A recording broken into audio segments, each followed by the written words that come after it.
Yang ke-16, bulan kepedulian. Bagaimana kita dilatih bulan Ramadan peduli dengan orang. Karena dengan Ramadan kita jadi tahu kalau yang selama ini kita kaya selalu melimpah-limpah makanan dan minuman. Ramadan karena kita harus puasa sebulan kita terlatih untuk merasakan bagaimana susahnya orang kalau lapar dan haus. Sebenarnya itu memunculkan kepedulian. Ya. Oleh karena itu kalau di akhir Ramadan kita disuruh zakat fitrah sebelum sholat id itu tujuannya.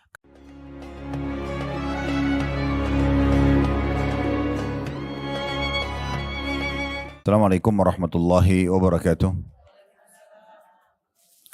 Alhamdulillah, tidak henti-hentinya lisan kita selalu memuji dan memuja Allah. Kita tentu sangat yakin sebagai seorang muslim, dua susunan kata ini alhamdulillah adalah kalimat yang mulia, kata-kata yang mulia, yang Allah subhanahu wa ta'ala jadikan sebagai kalimat dan kata-kata syukur kepadanya. Dan kita juga sudah tahu dan sering mendengar dari para ustadz kita, dari para kiai, firman Allah subhanahu wa ta'ala, la in syakartum la azidannakum. Kalau kalian bersyukur maka pasti aku akan tambah. Maka nikmat-nikmat Allah yang tidak terhinggai dari makanan, minuman, kesehatan, kesempatan dan segala macam hal harusnya kita gunakan di atas ketaatan kepadanya dan kita syukuri. Dan alhamdulillah Allah mudahkan dengan dua susunan kata ini. Selanjutnya kita panjatkan salam hormat kita kepada utusan Allah Nabi besar Muhammad sallallahu alaihi wa ala alihi wa sahbihi wasallam sebagaimana Allah telah perintahkan kita untuk mengucapkan salam hormat tersebut. Baik, judul kita insyaallah amalan-amalan yang dikerjakan atau amalan dikerjakan sebelum Ramadan ya. Mungkin seperti itu kurang lebih. Sebenarnya sih kita lebih banyak di materi kita ini membahas masalah Ramadan ya. Walaupun kita akan menyinggung tentang amalan secara umum yang kira-kira bisa memotivasi seorang muslim untuk mengerjakan ibadah apapun. Dan kalau kita simpulkan sebenarnya adalah bagaimana kita mengetahui, mempelajari dan mendalami kembali apa yang berhubungan dengan janji Allah di ibadah yang kita ingin kerjakan. Jadi kalau Bapak Ibu atau Ibu-Ibu sekalian ingin rajin mengerjakan sholat malam, maka kata kuncinya sebenarnya adalah bagaimana kita membaca dulu dan mengetahui apa yang kita dapatkan kalau sholat malam. Begitu juga kalau kita ingin rajin bersedekah, haji dan umroh, bakti sama orang tua, apa saja. Semua jenis perintah agama, kalau kita ingin agar kita selalu termotivasi mengerjakan, terdorong, ya, semangat untuk mengerjakan, dan juga bahkan bisa lebih jauh dari itu, yaitu istiqamah. Kita konsisten menjaganya, yaitu dengan membanyak mempelajari dan mengulang-ulangi kembali tentang janji Allah di ibadah tersebut. Jadi jangan pernah melakukan satu ibadah, ini saran kami, kecuali ibu-ibu sudah mempelajari dan mengetahui, bahkan sering mengulang-ulangi janji Allah di ibadah itu. Biasanya dalam bahasa ceramah itu fadilahnya. Demikian pula kalau kita masih terjerumus dalam pelanggaran-pelanggaran agama, maka secara otomatis tentunya kita juga mengetahui atau mempelajari dan mengulang-ulangi tentang masalah ancaman di dosa yang sedang kita kerjakan. Sehingga akhirnya jiwa ini menahan diri agar jangan sampai terjerumus dalam kesalahan tersebut. Karena kita makin tahu atau kembali diingatkan tentang masalah ancaman orang berbohong misalnya, atau riba misalnya, atau gunjing atau gosip misalnya, fitnah dan seterusnya. Maka ini diistilahkan oleh para ulama dengan at-targhib dan tarhib. At-targhib artinya dalil-dalil syar'i yang memotivasi kita untuk selalu mengerjakan ibadah dan bisa konsisten menjaganya, serta at-tarhib adalah dalil-dalil ancaman bagi para pelanggar supaya mereka tidak melakukannya atau berhenti dari pelanggarannya. Nah, kurang lebih seperti itu gambarannya. Kalau berbicara tentang masalah Ramadan, mungkin dalam mukaddimahnya perlu kita garis bawahi, setiap orang muslim, ibu-ibu sekalian, sangat dianjurkan agar selalu semangat mengisi waktu-waktu dan umur mereka di dunia ini dengan hal-hal yang bermanfaat. Dan Islam menolak sekali sifat malas, menunda-nunda amal. Ya, ini seperti misalnya orang mengatakan nanti aja deh saya sholat malam, mungkin masih bisa besok, nanti aja saya sholat duha, nanti aja saya sedekah, nanti saja saya haji dan umroh. Terus ditunda-tunda, atau nanti saja deh dari undangan taklim itu saya datang mungkin yang bulan depannya atau tahun depannya. Seperti itu semuanya yang membuat akhirnya seseorang itu jauh daripada ibadah kepada Allah subhanahu wa ta'ala dan hilang dari dia peluang-peluang ibadah tersebut. Perlu kita garis bawahi poin penting, kesempatan ibadah tidak bisa terulang. Kalau seandainya Misal tadi malam ada orang yang tidak sholat tahajud, walaupun itu ibadah sunnah. Kita datang ke ibadah sunnah karena kalau wajib sudah jelas tidak ada opsi pilihan. Tapi kalau misalnya tadi malam ada orang yang tidak sholat tahajud, dia tidak berdosa karena memang itu sunnah. Tetapi akan beda sekali nanti derajatnya di surga dan juga balasan antara orang yang sempat sholat malam dengan tidak sholat malam. Karena tadi malam waktunya tidak akan pernah terulang. Kalau ada orang yang sholat malam tadi malam tercatat di buku amal yang akan dia terima balasannya pada hari kiamat nanti, itu bahwasanya dia sholat malam. Dan yang tidak sholat malam tidak bisa memperbaikinya. Misalnya sekarang dia dengar ceramah seperti ini, lalu dia mengatakan, ya Allah tolong kembali ke semalam, saya ingin sholat malam karena saya sudah tahu keutamanya. Sudah nggak bisa. Bahkan 1 detik saja yang sudah berlalu yang lalu, itu tidak bisa lagi kita minta kembali. Oleh karena itu, kalau seseorang menyia-nyiakan dan menunda-nunda amalnya, ini jadi masalah buat dia. Allah subhanahu wa ta'ala memberikan kemudahan buat kita ibu-ibu sekalian, justru untuk bisa melipat gandakan pahala. Jadi kalau menunda amal itu sudah jelas tidak boleh. Kalau kita diperintahkan untuk selalu jaga amal dan bahkan melipat gandakan pahalanya. Cukup banyak cara untuk melipat gandakan amal-amal kita. Misal contoh di majelis ta'lim seperti ini. Seseorang datang belajar. Bisa saja dia datang sendiri, dia membawa dirinya karena dia butuh untuk belajar, selesai, gitu kan. Tapi ada orang mungkin, apalagi kalau diizinkan mungkin sama panitia, memang ini flyernya ada taklim kita tolong disebarin misalnya. Lalu kemudian dia sebarkan. Anggaplah di grup keluarganya aja atau di teman-temannya. Dari 100 orang, 200 orang yang ada mungkin ada 10 orang datang ke taklim karena undangan dia misalnya. Kalau dalam taklim kita ini misal dia diberikan pahala 100 oleh Allah. Angka 100 cuma sebagai contoh. Kalau dia diberikan pahala 100 dan teman-temannya masing-masing yang datang juga diberikan 100 masing-masing pahala, maka secara otomatis dia memiliki 1100 pahala. Karena 100 pahala dia, 1000 dari teman-temannya yang 10 tadi, 100 kali 10 orang. Ini namanya kita bagaimana memarketingkan ibadah itu. Sebenarnya kita bisa memasarkan gitu ya. Semua jenis ibadah yang sedang kita kerjakan bisa kita raih pahala yang sama dan berlipat-lipat ganda walaupun sebenarnya jenis ibadahnya sama. Kita bisa tarik juga kalau sholat, kita bisa tarik juga kalau umroh dan haji, kita bisa tarik dalam semua ibadah. Alangkah baiknya kalau kita mau kerjakan, kita juga memotivasi orang lain untuk mengerjakannya. Abu Hurairah radhiyallahu anhu, beliau itu kalau mau sholat, sebelum sholat, jauh sebelum waktu sholat, beliau sudah keluar dari rumahnya. Dan keliling kota Madinah. Keliling kota Madinah, beliau mengajak teman-temannya di kota Madinah untuk sholat. Sampai akhirnya sudah mengelilingi semaksimal rumah yang dia mampu di kota Madinah, baru dia datang ke masjid Nabi pas azan duhur misalnya. Maka dengan ini dia dapat pahala sholat duhur, dia juga dapat pahala langkah ke masjid yang sangat banyak, dia dapat pahala mengajak orang. Sehingga dia bisa mendapatkan ekstra pahala jenis ibadah yang sama, toh sama saja waktunya, jenis ibadahnya, energi yang juga dia keluarkan. Ini contohnya gitu ya. Dia bisa lipat gandakan pahala dari ibadah tersebut.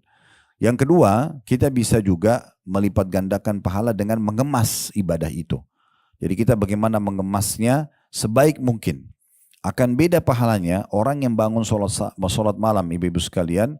Begitu dia bangun sholat malam, ya udah dia sholat apa adanya saja. Maksudnya dalam keadaan dia, mungkin dia pakai mukena, maaf yang belum dicuci, mungkin sudah 1 minggu belum dicuci. Misal contoh sejadahnya juga sama, kondisinya sudah berapa lama dipakai sama dia misalnya, dia pun terlintas di benaknya baca surah yang mudah saja buat dia, selesai dia sholat. Dapat pahala, dapat pahala. Bagaimana, berapa besarnya kita nggak tahu, tergantung kadar keikhlasan dia. Tapi sebenarnya dia bisa meraih pahala ekstra kalau dia mengemas sholat malam itu. Contoh misalnya, dia memang sudah menyiapkan mukena yang sudah dicuci. Bahkan boleh dibubui minyak wangi. Karena yang tidak boleh ibu-ibu kalau keluar rumah. Tapi kalau kita pakai sementara kita sholat, kita ibadah kepada Allah SWT, malah kita boleh tampil sebagus mungkin. Ya. Dan juga misalnya sejadahnya juga dibubui parfum, misalnya minyak wangi. Dia sudah niatkan dari malam ingin sholat malam. Dia juga sudah memilih surah-surah yang dia ingin baca. Dan fatwa ulama membolehkan orang untuk kalau sholat, terutama sholat sunnah, boleh memegang mushaf. Boleh memegang mushaf atau kita memegang aplikasi Al-Quran di handphone kita. Jadi daripada ibu mutar-mutar baca inna atayna wal asr tabbat yada misalnya, itu aja terus sudah 10 tahun sholat malam, kenapa enggak baca dari Al-Baqarah sampai selesai Al-Imran dengan cara memang continue melihat aplikasi Al-Quran kita yang kita selalu baca setiap malam gitu ya. Itu contohnya. Jadi misalnya kita kalau mau, kan sholat malam itu ada banyak motivasinya ya. Nabi SAW menyebutkan pahala beda orang kalau baca cuma 10 ayat, orang baca 100 ayat, orang baca 1000 ayat. Itu banyak sekali hadis-hadis yang atau ada hadis yang menyebutkan tentang keutamaan yang berbeda masing-masing. Jadi misalnya begitu, maka beda pahalanya antara orang yang pertama bangun kemudian dia sholat dengan kondisi dia saja, dengan dia sholat bangun tapi dalam kondisi sudah diniatin dari tadi malam, dia sudah siapkan surah yang dia mau baca, dia persiapkan mukena dan sejadahnya yang bagus, itu semua akan beda. Kemasannya begitu. Dalam sedekah juga sama. Mungkin beda sekali pahalanya antara seseorang yang kebetulan lewat di pinggir jalan, ada orang miskin minta, kemudian dia mengorek dompetnya, berapa saja uang yang ada dikeluarkan sama dia, gitu kan. Dengan orang yang memang sebelum keluar rumah, dia sisipkan di salah satu bagian dari tas dia atau dompet dia, uang mungkin 100.000 yang baru, 50.000 yang baru, ini khusus untuk sedekah. Saya tidak akan pakai untuk yang lain. Maka dia sudah sisipkan uang khusus untuk itu. Ini berarti kemasan terhadap sedekah itu. Dia sudah niatkan, hari ini saya akan sedekah 500.000, 1 juta rupiah. Disisipkan sendiri. Dan memang dicari uang yang baru, yang dikeluarkan untuk Allah Subhanahu wa Ta'ala. Karena hakikat sedekah sebenarnya bukan si penerimanya, tapi bagaimana kita memberikan karena Allah Subhanahu wa Ta'ala. Itu contohnya.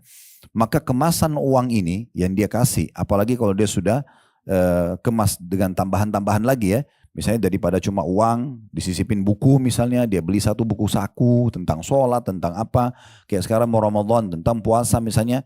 Sisipin uang di dalam buku tersebut, lalu dikasih setiap orang dia lewat di pinggir jalan misalnya. Orang yang dorong gerobak, orang yang ini, dan tukang parkir, dia masuk ke mall, staff daripada supermarket yang datang, dan seterusnya. Contoh. Nah ini kan kemasan terhadap sedekah itu, berbeda. Kalau pernah dengar hadis ini alhamdulillah. Kalau belum saya sebutkan Nabi SAW pernah bersabda kepada para istri-istri beliau. Semasa beliau hidup beliau mengatakan, nanti orang yang paling pertama dari kalian menyusul aku pada saat aku meninggal. Ini berandakan memang Nabi SAW sudah tahu beliau akan meninggal sebelum istri-istrinya. Dan beliau mengatakan, nanti yang paling pertama menyusul aku meninggal dari kalian adalah yang paling panjang tangannya. Maka kata Aisyah radhiyallahu anha, kami setelah Nabi SAW meninggal, hampir setiap ketemu kami mengukur panjang tangan kami. Karena mereka memahami secara letterlet, bahwasanya memang yang paling panjang tangannya diukur di dinding rumah, itu berarti yang lebih dulu meninggal. Kata Aisyah, kami memahami hikmah dan maksud daripada hadis ini, atau perkataan Nabi SAW ini, justru setelah Zainab binti Jahash meninggal radhiyallahu anha. Ini istri Nabi yang paling pertama menyusul Nabi SAW setelah Nabi meninggal. Ternyata Zainab binti Jahash sama dengan istri Nabi yang suka sedekah. Cuma bedanya dia mengemas sedekahnya. Kalau Zainab binti Jahash ingin memberi makanan, maka beliau tidak membeli makanan jadi tapi memasaknya sendiri. Kalau beliau ingin bersedekah dengan baju perang misalnya, maka beliau bukan beli di pasar yang sudah jadi tapi beliau jahit sendiri. Nah ini namanya kemasannya.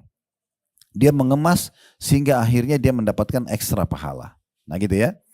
Kemudian yang ketiga, dan ini yang jadi bahasan kita sebenarnya, adalah memaksimalkan waktu dan tempat yang memiliki keutamaan.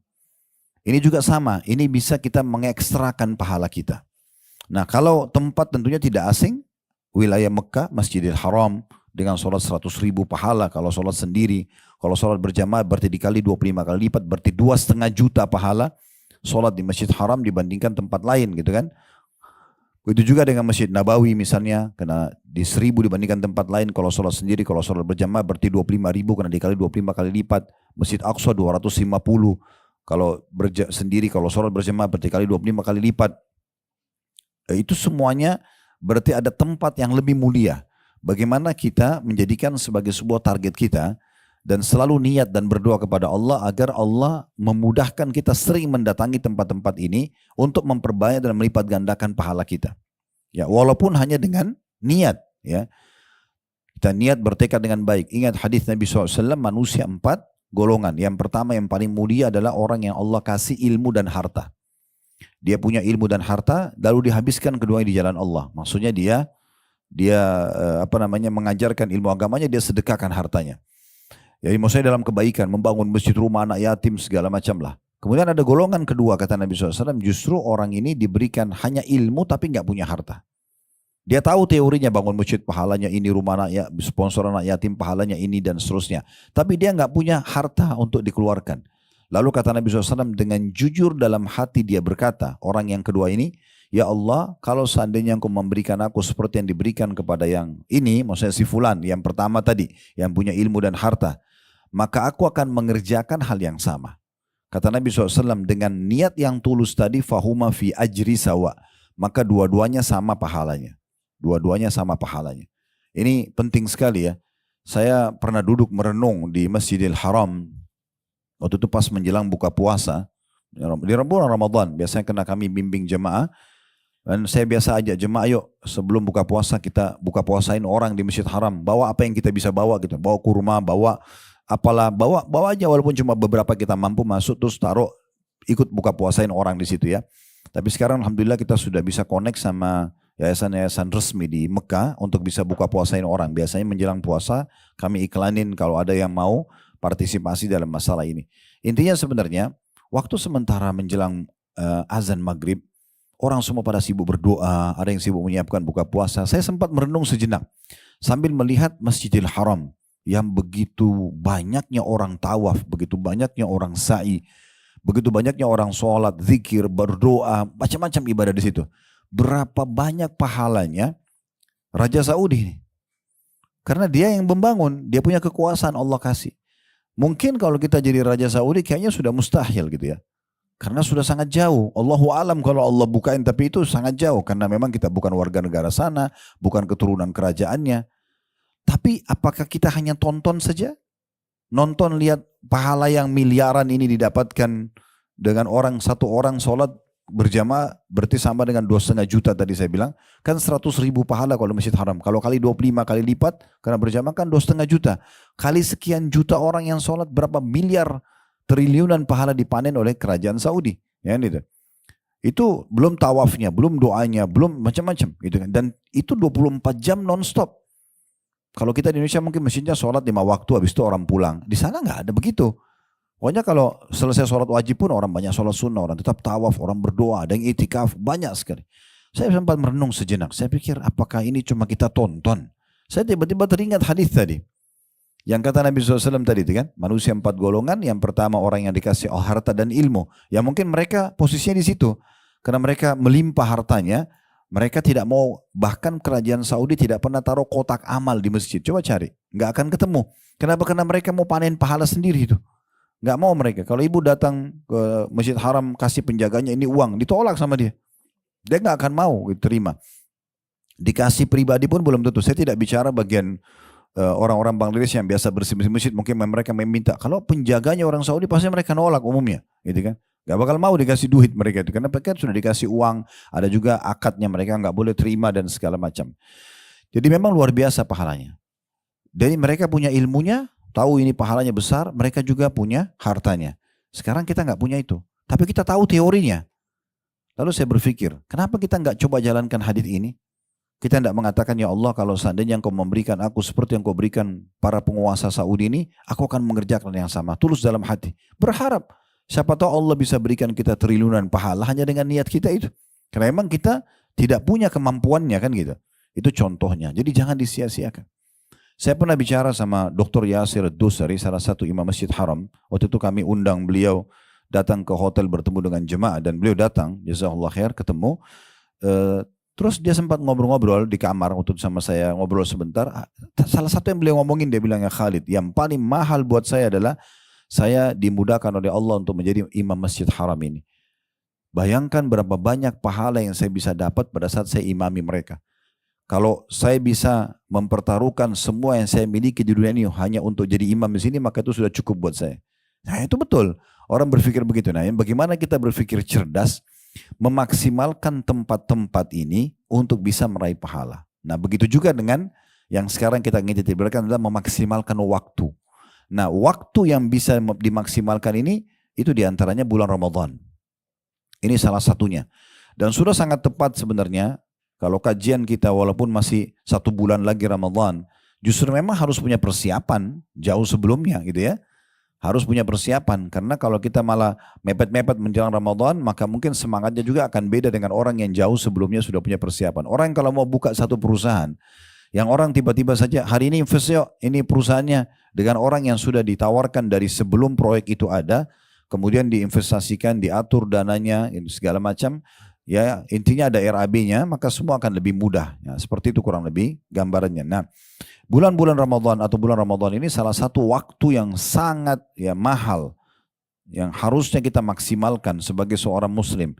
Bahkan sebagian salaf mengatakan andai saja ada seseorang yang sudah meninggal dunia, kemudian dikasih pilihan untuk hidup dan memilih di antara 12 bulan-bulan Hijriah dalam setahun, dia pilih untuk dia hidup, maka dia akan pilih Ramadan. Karena orang yang sudah meninggal akan lebih memahami tentang makna keutamaan waktu ini.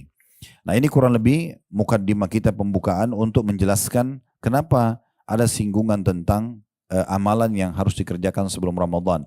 Nah, kalau saya kerucutkan adalah kita mencari tahu tentang apa yang kita dapatkan di bulan Ramadan.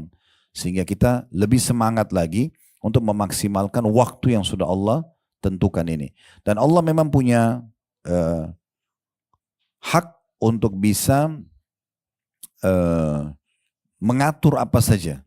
Sebagaimana Allah pilih dari kalangan malaikat-malaikat, ada Jibril, ada Mikail, ada Israfil, pemimpin dari sekian banyak malaikat yang lain. Allah pilih para nabi-nabi dan rasul dari sekian banyak manusia. Allah pilih dari tempat-tempat tadi, ada Mekah, ada Madinah, ada Baitul Maqdis, ya, ada Masjid Haram, Masjid Nabawi, ada Baitul Maqdis, itu dari tempat-tempat yang lain.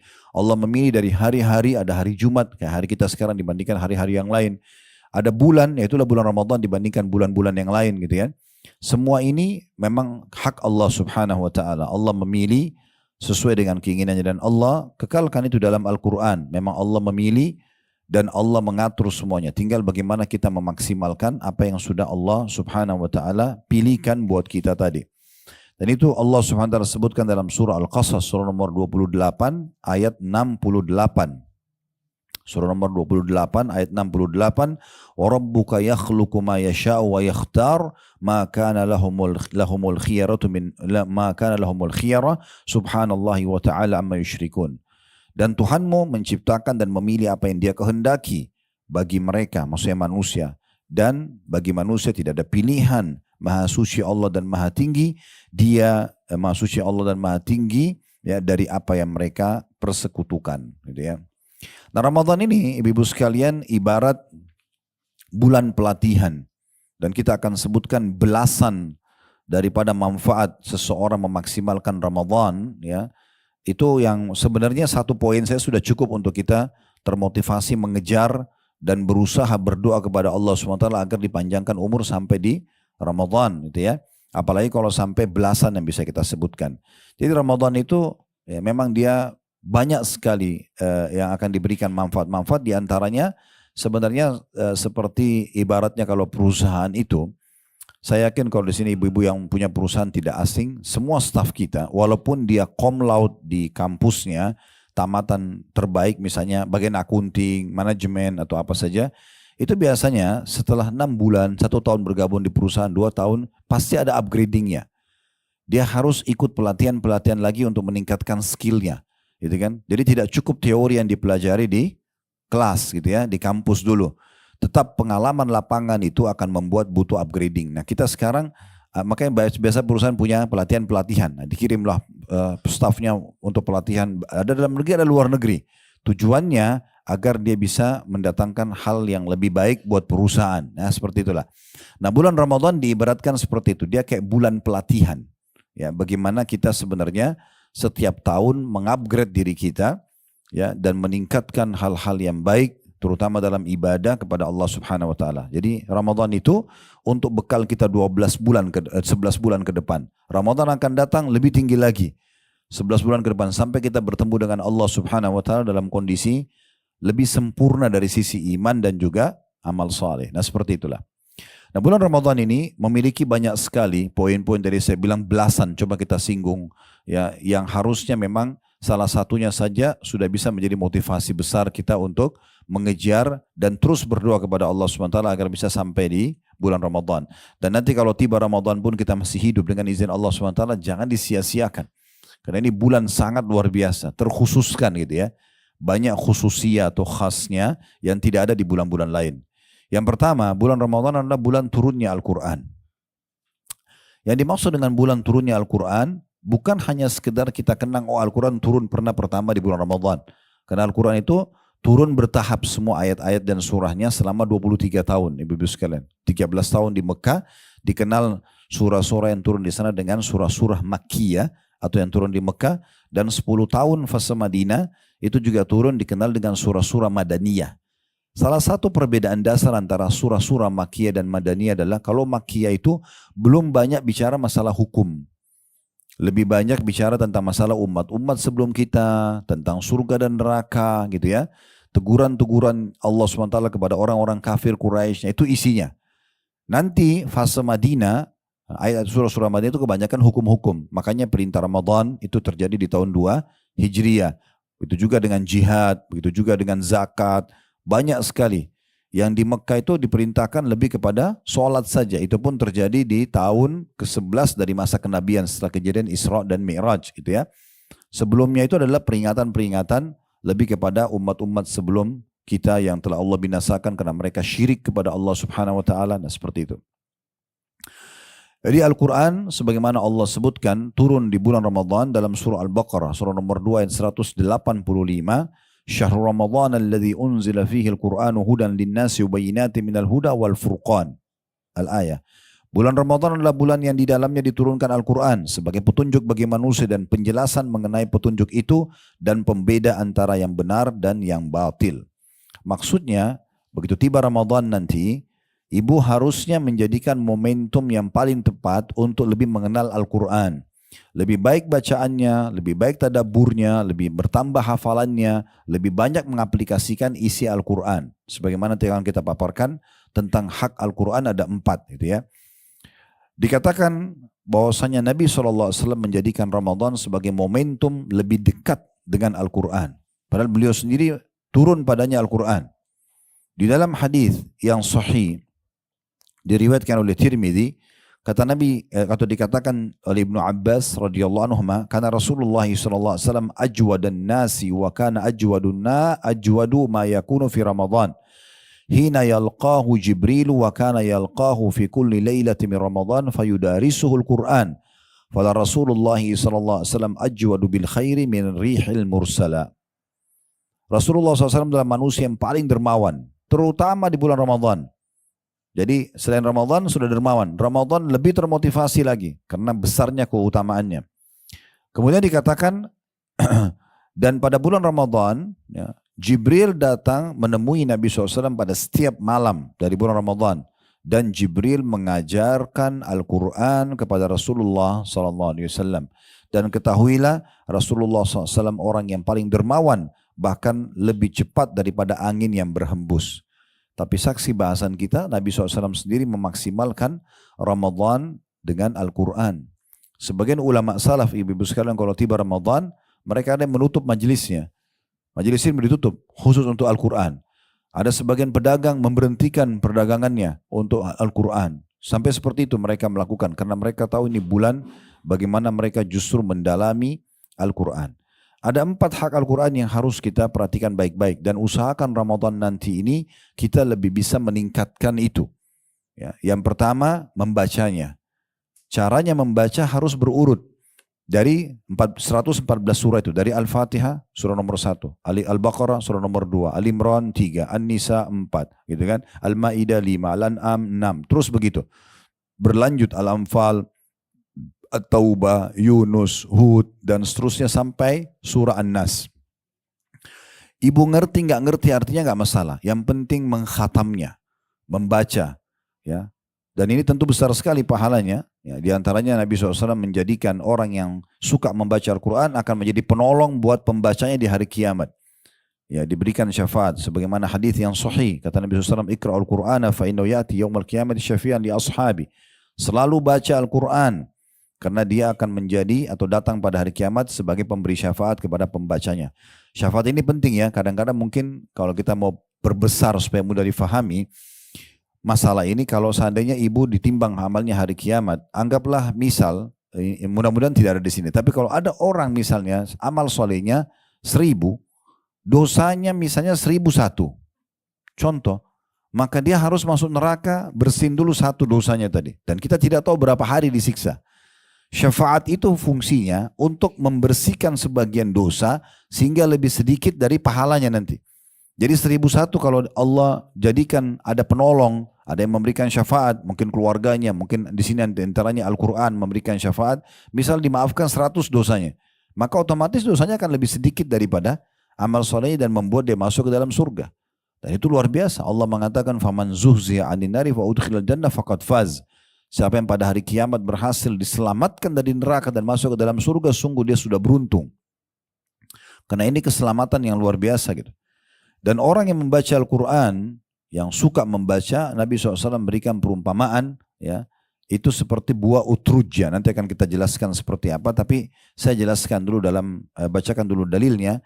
Dalam sebuah hadis yang sahih riwayat Bukhari, kata Nabi SAW, "Al-mu'minu alladhi yaqra'u Qur'ana wa ya'malu bihi kal utrujja." Orang mukmin yang membaca Quran dan mengamalkan isinya seperti buah utrujja. Jadi nanti kalau satu waktu umrah atau haji, minta mutawifnya beliin buah utrujja, bilang. Dia mirip buah pir, tapi sedikit agak besar bentuknya ya.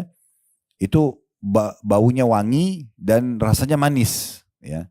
Itu diperumpamakan untuk orang mukmin yang baca Quran dan juga mengamalkan isinya. Dalam riwayat lain, dia ya membaca Al-Quran dan menguasai bacaannya. Ta'muhu tayyib wa rihuha tayyib. Ta'muha tayyib wa rihuha tayyib. Rasanya manis dan juga baunya wangi. Saya lihat di beberapa hotel di Mekah itu ada disiapin buah itu. Dia mirip-mirip pir sedikit, cuma bentuknya agak beda ya. Itu buahnya. Ya. Atau mungkin ibu bisa ketik nanti di Google ya, buah utrujja, keluar gambarnya itu ya. Nah ini perlu kita beli dan coba buah ini supaya kita buktikan memang perkataan Nabi SAW benar. Saya makan sendiri memang sangat manis ya. Sangat manis itu. Kemudian dikatakan wal mu'minu alladhi la yaqra'u Qur'an wa ya'malu bihi katamra ta'muha tayyib wa la riha laha. Dan orang mukmin yang membaca Al-Quran tapi tidak mengamalkan isinya, riwayat lain tidak menguasainya atau dia terbata-bata dalam membacanya, maka dia seperti buah kurma yang tidak ada baunya tapi rasanya tetap manis karena keimanannya, gitu ya.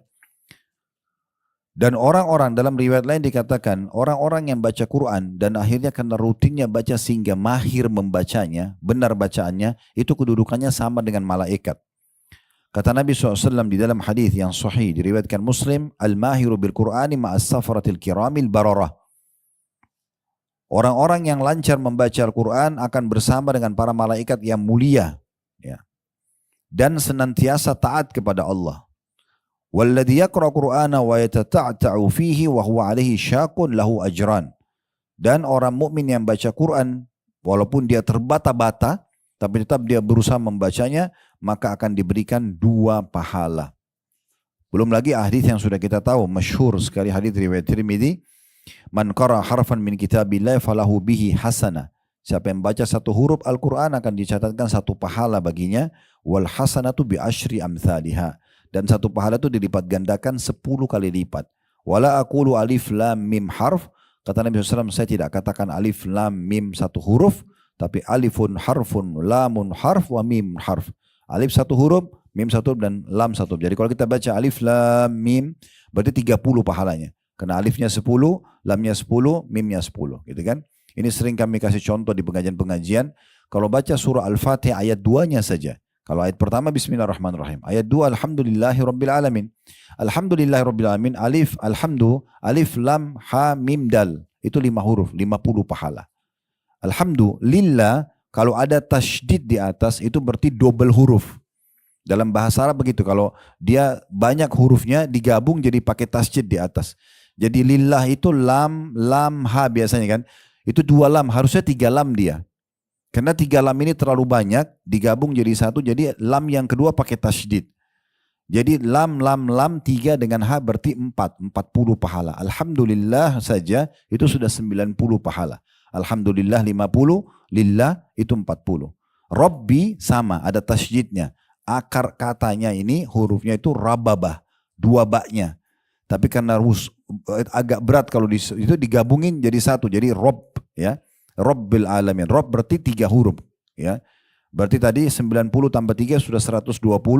Alamin, alif lam ain, alif lam mim ya nun. Ini 8 huruf. Berarti kita kalau baca alhamdulillah itu 200. ya.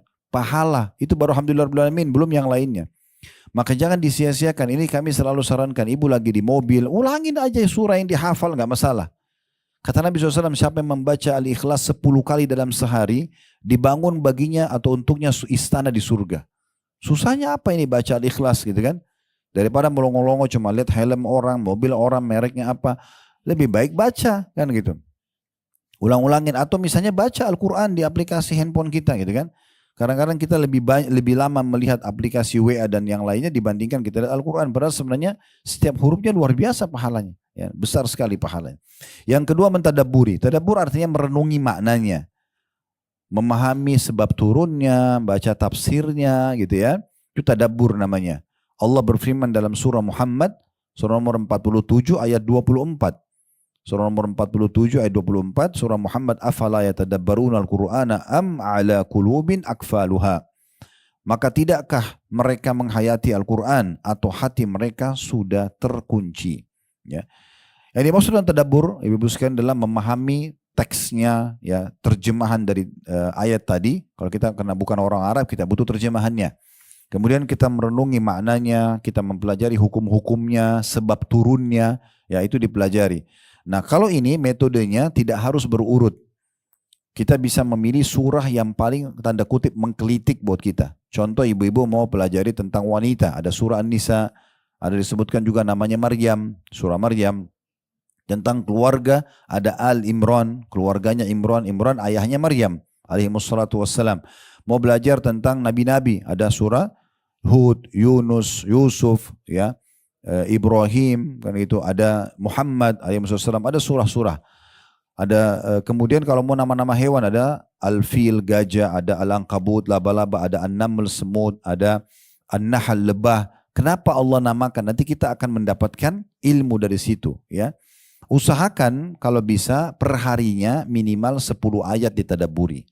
Boleh misalnya ibu pilih dibagi setiap habis sholat wajib 2 ayat aja. Jadi subuh 2 ayat, duhur 2 ayat, asar 2 ayat, maghrib 2 ayat, isya 2 ayat. Berarti 10 ayat per hari. Karena para sahabat mengatakan kami tidak pernah melewatkan 10 ayat Al-Quran kecuali kami sudah bisa membacanya, kami memahami maknanya dan kami menghafalnya. 10 ayat saja. Milih misalnya dari surah apa, misalnya dari 114 surah, ibu lihat daftar isi Quran, yang paling menarik surah Al-Ankabut. Kok Allah sebut laba-laba, kenapa nih? Nah terus dibaca. Mulai dari ayat-ayat pertamanya, 10 ayat. Baca ayat, baca terjemahan. Kan sekarang Al-Quran juga sudah ada, kadang ditambah di sampingnya sebab turunnya, ya, atau pendapat pada, ya, sebab nuzul biasa. Kalau hadis sebab urut. Misalnya dia, apalagi pendapat ulama tafsir apa, nah itu penting. Nah itu namanya tadabbur, ya. Yang ketiga menghafalnya. Menghafal juga sama, metodenya mirip dengan tadabbur. Ibu nggak harus berurut dari Al-Fatihah, Al-Baqarah, Al-Imran sehingga 114 surah. Itu bisa, tapi bisa dengan metode yang lain. Ibu cari surah yang paling ibu suka. Mengkritik bagi ibu, surah Maryam, saya ingin tahu nih kenapa ada nama Maryam disebutkan misalnya. Boleh dari surah Maryam aja, hafal di situ. Kemudian diulang-ulangi dalam sholat. Diulang-ulangi dalam sholat. Sholat qobliyah, sholat ba'diyah, sholat duha, sholat malam, sholat taubat. Diulang-ulangi, itu kan. Dibaca hafalan kita sehingga nanti hafalan itu akan berbekas dengan sendirinya. Kalau kita baca atau kita hafal 10 ayat per hari dan sama metode tadabbur tadi, berarti habis sholat wajib 2 ayat saja. Subuh 2, duhur 2, asar 2, maghrib 2, isya 2. Satu hari berarti 10 ayat. Al-Quran itu ada 6.000 sekian ayat, ibu-ibu sekalian. Kalau satu hari kita hafal 10 ayat, kali 1 bulan, 30 hari kita punya 300 ayat. Kali 1 tahun kita punya 3.600 ayat. Kurang dari 2 tahun sebenarnya kita sudah bisa menjadi seorang hafid Quran. Ya. Tapi kita harus memulainya. Kadang-kadang syaitan membebankan kita seakan-akan itu berat sekali. Padahal sebenarnya keutamanya besar. Di antara keutamaan orang yang menghafal Al-Quran, disebutkan di dalam hadits riwayat Tirmidzi, kata Nabi SAW, yaji'ul Qur'anu yawmal qiyamah fayaqulu ya Rabbi hallihi fayulbasu tajal karamah. ثم يقول يا ربي زده فيلبس حلة الكرامة ثم يقول يا ربي ارضى عنه فيرضى عنه فيقال له اقرأ وارقى وتزاد بكل آية حسنة. Al-Quran akan datang pada hari kiamat lalu dia akan berkata kepada Allah. Al-Quran bicara dengan Allah. Kita tidak tahu bagaimana bentuknya, tapi yang jelas seperti ini penyampaian Nabi SAW yang kita imani. Ya Allah, Quran berkata kepada Allah, berikanlah orang yang sudah menghafalku ini, ya orang penghafal ini, perhiasan. Lalu Allah memberikan kepada seorang hafid Quran mahkota kemuliaan. Al-Quran lalu meminta lagi kepada Allah, mengatakan yang kedua kali, ya Allah tambahkan untuknya. Lalu dia diberikan pakaian perhiasan kemuliaan. Jadi sudah pakai mahkota yang indah, pakai juga baju yang indah gitu ya. Lalu Al-Quran masih mengatakan lagi, ya Allah ridholah padanya. Keridhaan Allah ini berarti luar biasa, pelipat gandaan pemberian derajat dan segala macam. Maka Allah pun meridhoinya. Lalu dikatakan kepada hafid Quran tersebut, bacalah dan naiklah, akan ditambahkan untukmu pahala dari setiap ayat yang kamu baca. Riwayat lain, satu ayat, satu derajat di surga. Sebagian ulama menanggapi hadis ini sambil mengatakan jumlah tangga surga untuk sampai ke derajat tertinggi itu sejumlah ayat Al-Quran. Sejumlah ayat Al-Quran. Jadi 6.000 sekian itu ya. Itu kalau orang menghafalnya dan sering mengulanginya berarti dia akan sampai ke derajat tertinggi. Yang terakhir yang keempat, mengamalkan isinya. Jadi kita mengamalkan isi-isi Al-Quran, perintah-perintah yang ada di dalamnya, larangan-larangannya, karena memang ini adalah sebuah kewajiban. Makanya Aisyah waktu ditanya, kaifa kana khuluqun Nabi SAW, bagaimana akhlak Nabi SAW dalam bermuamalah, kata Aisyah, kana khuluqul Quran, akhlaknya Nabi Al-Quran. Jadi Nabi terapkan Al-Quran dalam kehidupannya. Itu yang pertama, tentang turunnya Al-Quran. Jadi jadikan Ramadan momentum untuk belajar Al-Quran, lebih dekat dengan Al-Quran, lebih memahami makna-maknanya. Jangan sudah sekian tahun kita dapat Ramadan sama aja, gitu. Tidak, bahkan ada orang tidak pernah mengkhatam, tidak pernah membaca, tidak peduli, sayang sekali gitu ya. Kalau tahun-tahun sebelumnya ibu nggak pernah mengkhatam Quran walaupun cuma sekali, nanti targetkan Ramadan ini sambil berdoa kepada Allah untuk bisa mengkhatamnya. Dibuatlah programnya. Sehari saya harus baca berapa ayat nih supaya saya bisa khatam dalam 3 bulan, 1 bulan misalnya. Satu hari 1 juz, dipecah lagi 1 juz itu. Dipecah di setiap habis sholat 5 waktu misalnya. Saya harus baca berapa lembar sehingga selesai 1 juz 1 hari. Bisa lebih banyak, alhamdulillah. Imam Syafi'i rahimahullah itu bisa mengkhatam Al-Quran di bulan Ramadan 60 kali. Ya. Itu bukan jumlah yang kecil. Mungkin ada yang mengatakan, kok bisa? Jadi begini Bu sekalian ya. Kita kalau membiasakan diri mengerjakan satu jenis ibadah, Allah akan berikan keberkahan di ibadah itu. Contoh misal, kalau orang belum pernah baca Quran, maka dia akan merasa berat untuk membaca surah Al-Baqarah misalnya, atau mengkhatamnya. Tapi coba ibu mulai dulu. Kalau ibu sudah mulai dan mulai terbiasa, lama-lama jadi ringan. Orang kalau belum pernah sedekah 50.000, mungkin bagi dia berat. Tapi kalau dia sudah memberikan 50.000 dan sudah rutin, lama-lama jadi kecil 50.000 itu. Seperti itu seterusnya, gitu kan? Maka Allah berikan keberkahan di ibadah tersebut. Orang kalau belum pernah berdoa, baru disuruh berdoa, dia bingung mau doa apa ya gitu ya. Tapi kalau dia sudah mulai terus berdoa, dia panjatkan hajatnya, lama-lama Allah akan berkahi, Allah akan datangkan melalui lisan dia doa-doa yang dia tidak pernah terfikir sebelumnya. Kan begitu. Begitu seterusnya ya. Orang kalau baru mau sholat malam mungkin berat. Tapi kalau dia paksakan diri dia sholat malam, lama-lama nanti akan jadi ringan. Bahkan yang tadinya dia cuma sholat 2 rakaat, nanti jadi 4, nanti jadi 6, nanti jadi 8, nanti jadi lengkap 11 rakaat. Kadang-kadang mungkin dulu dia baca surah-surah pendek. Lama-lama kalau dia sudah sering kerjakan dan dia paksakan diri beribadah di situ, mengejar keutamaan sholat malam, Allah berkahi, nanti dia akan mundur jamnya. Tadinya cuma 15 menit sebelum azan subuh, sekarang setengah jam, nanti 1 jam, nanti 1 jam, nanti 1 jam setengah, begitu seterusnya. Nah seperti itulah. Baik, yang kedua yang bisa kita renungi dan bisa dapatkan bulan Ramadan, ini adalah bulan amalan terbaik, yaitu puasa. Ini namanya memang bulan Ramadan, bulan puasa ya.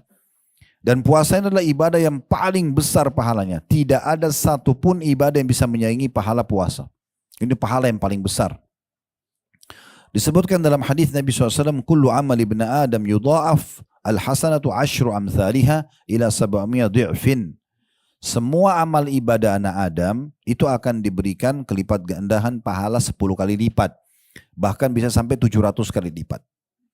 Tergantung tadi yang saya sampaikan di awal pembukaan ya. Tergantung keikhlasannya dia, tergantung bagaimana dia memarketingkan ibadahnya itu, tergantung bagaimana dia mengemasnya. Ini semua nanti akan membedakan. Ada yang dapat 10, ada dapat 20, ada dapat 30, ada yang sampai 700 kali lipat. Mungkin karena banyaknya orang yang dia ajak, bagaimana bagusnya kemasan dia terhadap ibadahnya, maka semua itu akan memberikan pahala besar. Semua ibadah bisa seperti itu, 10 sampai 700. Qala Allah Azza wa Jal, Allah yang maha mulia dan maha tinggi berfirman, illa sawma fa innahu li wa ana ajzibihi. Kecuali puasa, Dia milikku dan aku akan balas langsung. Kata ulama hadis berarti maknanya semua ibadah terkalahkan pahalanya dengan puasa. Dan dikatakan sebabnya yada'u syahwata wa ta'ama min ajli. Karena dia meninggalkan syahwatnya dan makanannya karena aku. Ya, ini menyebabkan puasa menjadi amalan yang paling besar. Tidak ada lagi yang bisa menyamainya. Dan saya biasa kalau di kantor ini sering datang orang masuk Islam, alhamdulillah. Mereka datang umumnya atau di masjid, kadang-kadang datang juga di ta'lim mau masuk Islam, syahadat. Itu setelah syahadat saya sampaikan tentang rukun Islam dan rukun iman. Salah satunya pada saat saya jelaskan tentang puasa Ramadan. Karena ada orang, muslim pun begitu, apalagi orang non-muslim yang baru masuk Islam. Mereka anggap puasa 1 bulan itu seperti tanda kutip penyiksaan.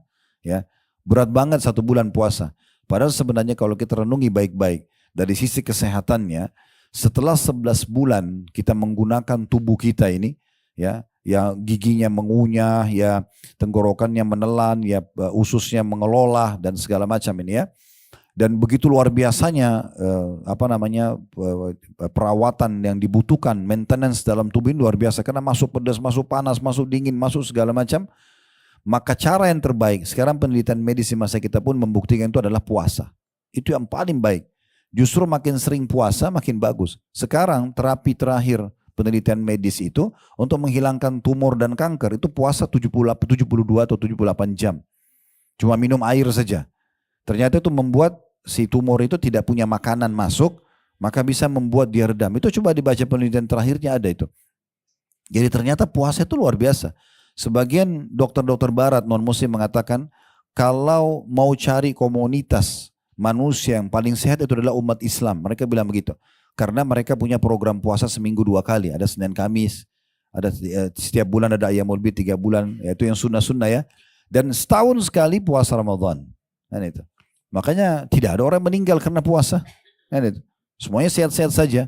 Bahkan kita kalau puasa itu subhanallah karena usus kita mulai lagi di terapi itu ya. Kayak kalau mobil itu baru diservis. Itu kalau mobil habis keluar dari bengkel di servis, gasnya cuma ditekan sedikit pelan, tetap sudah cepat lari di jalannya, mesinnya juga halus. Seperti itu sebenarnya tubuh kita kalau Ramadan itu.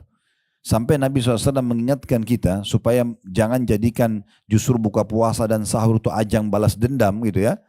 Karena ada orang begitu kalau mau buka puasa macam-macam disiap. Tapi tidak dimakan juga akhirnya mubazir. Atau sahur tak ketakutan dia nanti kelaparan akhirnya dia makan banyak. Apa kata Nabi SAW? Sebaik-baik makanan seorang muslim pada saat buka puasa dan sahur, dua-duanya adalah kurma. Saya lihat penelitian tentang kurma. Satu kurma, walaupun sebenarnya itu membahas masalah kurma ajwa ya. Ada satu dokter namanya Dokter Daim di Mesir, orang muslim. Dia suka mempertemukan antara ilmu medis, penelitian ilmiah yang ada walaupun dari negeri barat, dengan Al-Quran dan juga hadis Nabi SAW. Di antaranya dia pernah bahas di channelnya, tapi sayang berbahasa Arab. Tentang apa hikmahnya, kenapa Nabi SAW suruh kita makan 7 butir kurma ajwa pagi hari.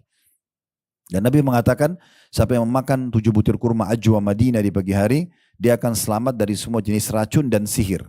Gitu kan?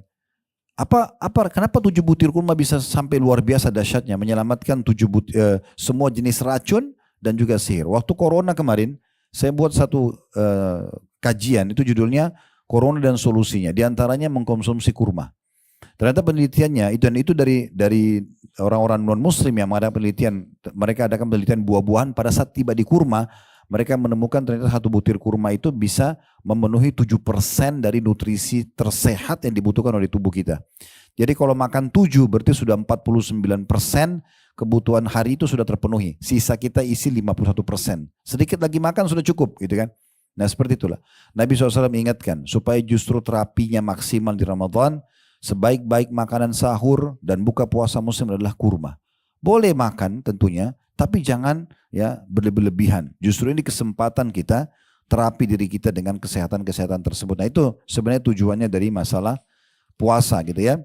Terlebih lagi memang kalau itu dari sisi duniawianya, dari kesehatannya. Kalau dari sisi spiritualnya, dia tadi sudah kita sebutkan hadisnya, amal yang paling besar pahalanya. Kalau amal-amal lain bisa dilipat gandakan 700 kali lipat, puasa lebih besar daripada itu. Tergantung nanti bagaimana kita mengemas ibadah itu. Ingat ya, selalu mengemas ibadah tersebut, lakukan yang terbaik, maka pasti kita akan mendapatkan ekstra pahala. Makanya para sahabat Nabi Ridwanullahi alaihim itu ibu sekalian, kalau mereka mau berkurban di Idul Adha, maka mereka mempersiapkan dombanya itu 6 bulan sebelum Idul Adha. Kita kan biasa sehari 2 hari sebelumnya. Mereka 6 bulan, mereka sengaja gemukin domba itu, mereka rawat, supaya nanti pada saat disembelih maksimal. Sampai begitu mereka buat kemasannya gitu ya. Bagaimana supaya maksimal dalam beribadah kepada Allah Subhanahu wa Ta'ala. Jadi ini bulan puasa, bulan kesehatan, bulan maksimal pahalanya gitu ya. Kemudian yang ketiga, bulan pengampunan, pembersihan dosa-dosa masa lalu. Ini pemutihan kalau bahasa kita biasa di perusahaan, diputihkan kesalahannya. Bagaimana gembiranya seorang staf di perusahaan kalau buat kesalahan, lalu perusahaan mengadakan pemutihan. Ada mungkin pemerintah pemutihan pajak, pemutihan apa, tidak ada lagi tuntutan yang datang kepada dia.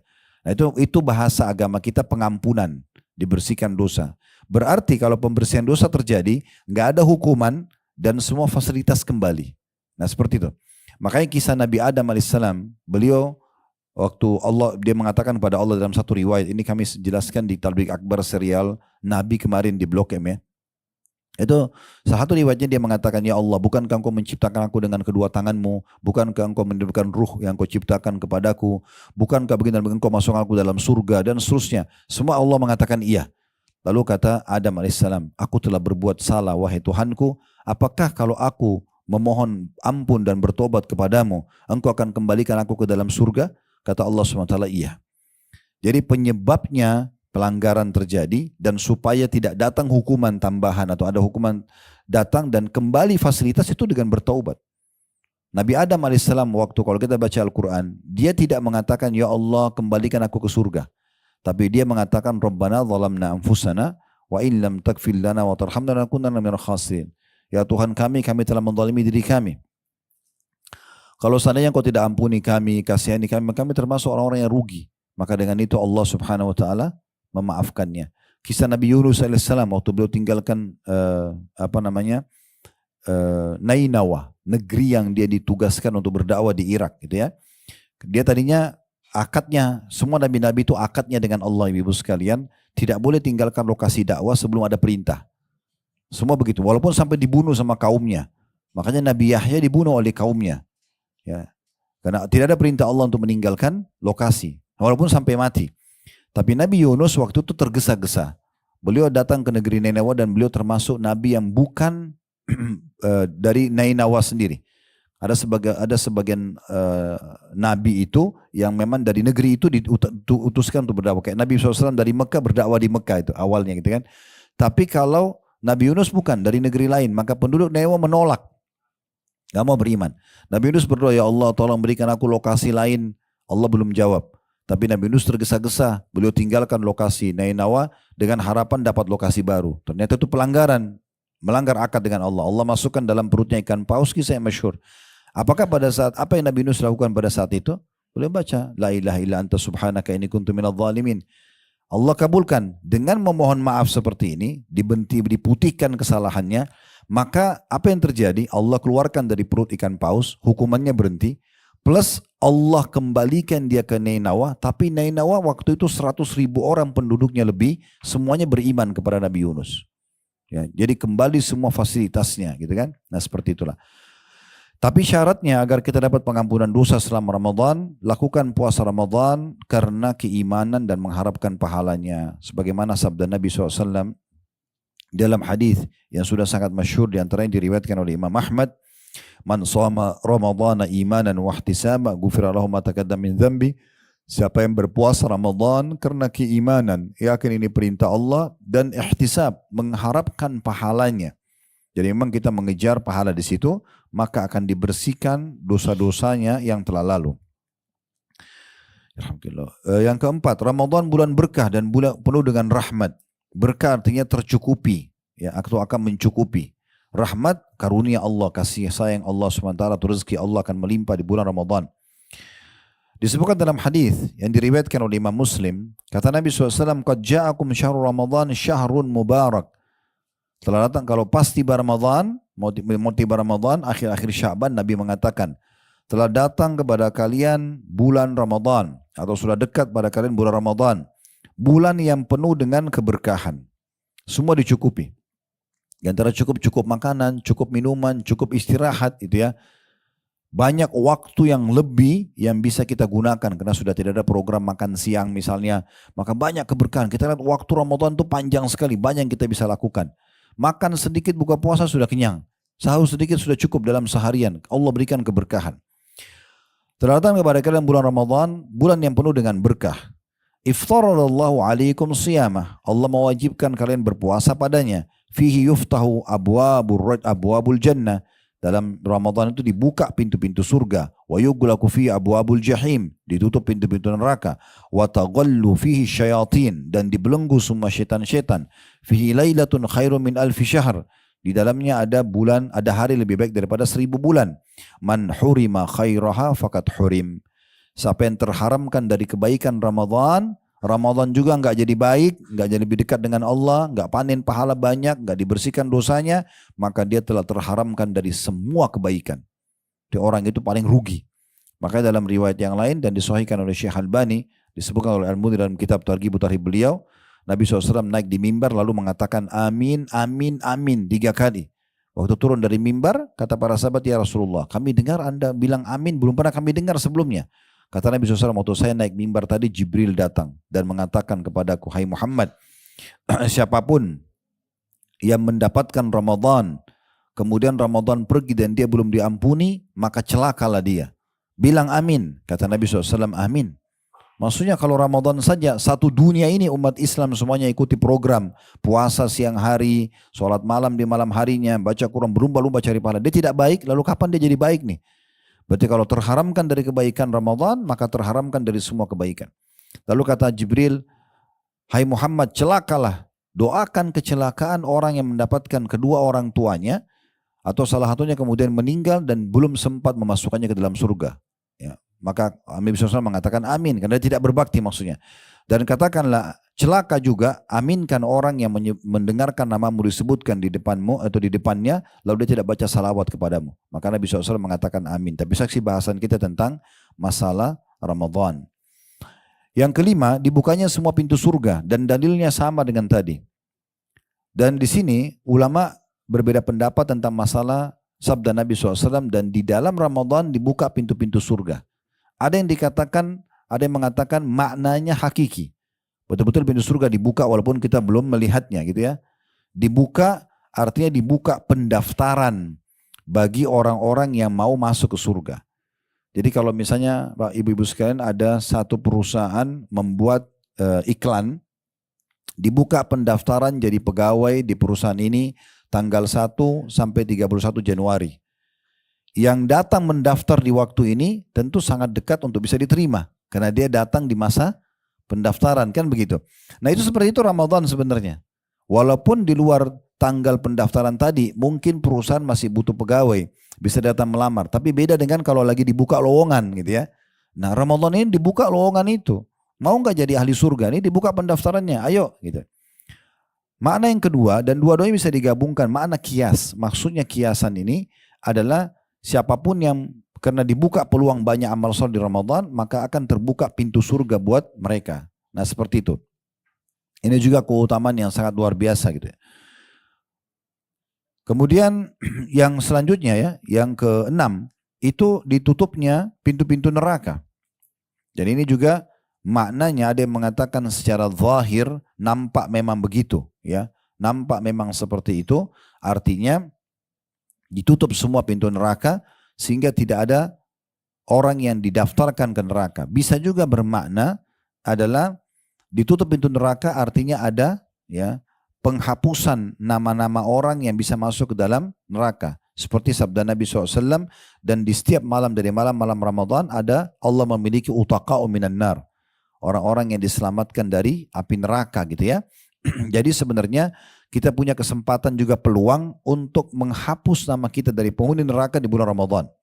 Karena umumnya orang di saat itu berhenti dari pelanggaran-pelanggaran agama. Yang ketujuh, dibelenggunya setan-setan. Jadi yang selama ini selalu menyesatkan manusia, menggoda mereka, justru di bulan Ramadan diberhentikan.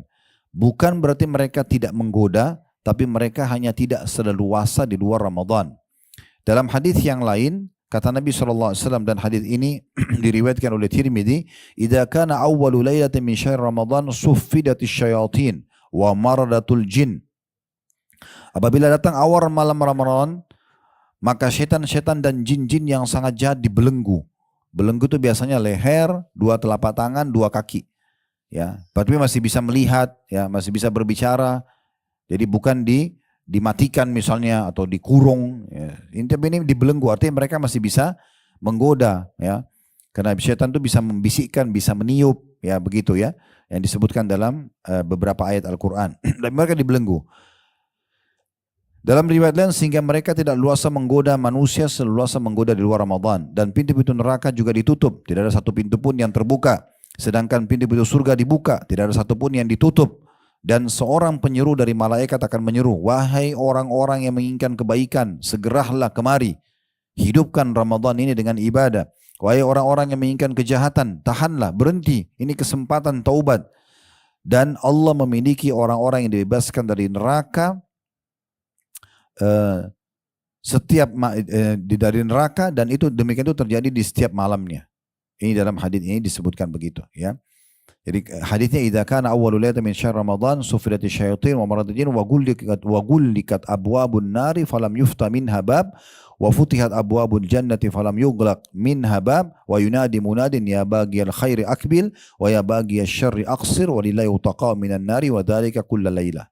Ini bahasa Arabnya, tadi terjemahnya sudah saya bacakan. Yang ke-8 bulan terkabulnya doa. Ya. Ini termasuk juga harapan yang sangat besar, ya. Jadi doa itu, ibu-ibu sekalian, sebuah fasilitas yang eksklusif, ya, di mana Allah Subhanahu wa taala memberikan kesempatan kita sebagai orang-orang beriman untuk menyampaikan hajat tanpa ada perantara. Tinggal memulai alhamdulillah wassalatu wassalamu ala rasulillah, lalu berdoa. Nah, tentu kita bisa berdoa kapan saja kepada Allah Subhanahu wa taala. Tapi seperti saya bilang tadi, salah satu cara yang cerdas dalam ibadah adalah bagaimana kita memaksimalkan tempat, waktu, ya. Nah, ini diantaranya Ramadan adalah tempat dan waktu yang sangat tepat untuk berdoa. Disebutkan, ya, di dalam riwayat yang sahih diriwayatkan oleh Al-Bazzar, kata Nabi SAW, "Inna lillahi fi kulli layl fi kulli yawmin inna lillahi fi kulli yawmin utaqa'a minan nari fi syahr Ramadan wa inna li kulli muslimin da'watan yad'u fiha fayastajibu lahu." Sesungguhnya Allah membebaskan beberapa orang dari api neraka pada setiap hari di bulan Ramadan. Ya, orang yang minta, orang yang mohon agar selamat dari neraka, maka Allah akan kasih. Dan setiap muslim yang memanjatkan doa akan dikabulkan. Itu di bulan Ramadan. Dan tentu waktu-waktu mustajab di puasa itu di waktu sahur, ya. Dan itu sepertiga malam di mana Allah Azza wa Jalla turun ke langit bumi sebagaimana hadits Bukhari. Lalu bertanya, "Man yad'uni fa astajib lah." Siapa yang berdoa maka saya, ya, kabulkan. "Man yas'aluni fa'utiya." Siapa yang memohon maka aku beri. "Man yastaghfiruni fa aghfirallah." Siapa yang memohon ampun maka aku akan ampuni. Kemudian waktu puasa, sepanjang ibu puasa, mulai dari sahur, mulai tahan diri, mulai imsaknya, azan subuh, sampai buka puasa. Itu semua waktu kita berpuasa. Itu semua mustajab doa. Kata Nabi SAW dalam hadis riwayat Ahmad, "Thalathatun la turaddu da'watuhum." 3 orang yang tidak akan ditolak doanya. As-shaimu hatta yuftir. Orang yang puasa sampai buka puasa. Jadi sepanjang kita puasa itu doanya mustajab. Ya. Wal imamul adil, yang kedua pemimpin yang adil. Yang ketiga wa da'watul madlum, doanya orang yang terzalimi. Tapi yang pertama adalah orang yang sedang berpuasa. Yang ketiga waktu berbuka sendiri. Termasuk juga waktu mustajab doa.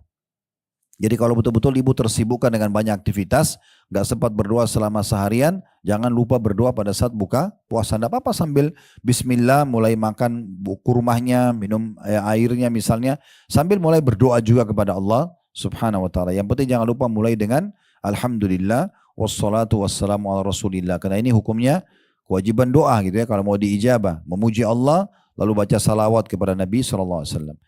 Nah, kalau waktu berbuka, hadisnya juga masyhur, ya, diriwayatkan oleh At-Tirmidzi. Kata Nabi SAW, ada 3 golongan yang tidak ditolak doanya, di antara salah satunya was-shaim hina yuftir, orang yang puasa sampai dia berbuka puasa.